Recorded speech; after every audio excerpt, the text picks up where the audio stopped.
শরীফ ওসমান হাদি একটি বাচ্চা, মাত্র 8 মাস বয়স।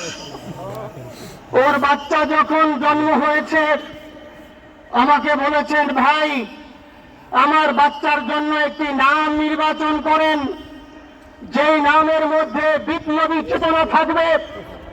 আমার সন্তানের জন্য একটি নাম নির্বাচন করেন, যেই নামটা সাহসিকতার পরিচয় বহন করবে।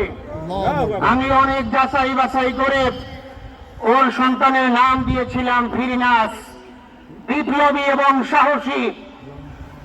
সম্মানিত ভাইয়েরা, আজকের ওর সন্তানের চেহারার দিকে তাকানো যায় না। আমার 6 ভাই বোনের মধ্যে সবচেয়ে ছোট ছিল শরীফ ওসমান হাদি।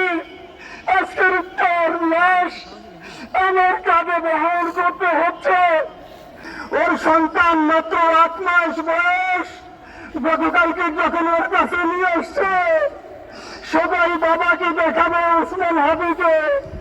আমি বললাম কি লাভ হবে, ও তো কোনোদিন ওর বাবার চেহারা কথা বলতে পারবে না। ওর ছেলে আর কোনোদিন জানবে না যে আমার বাবা কেমন ছিল।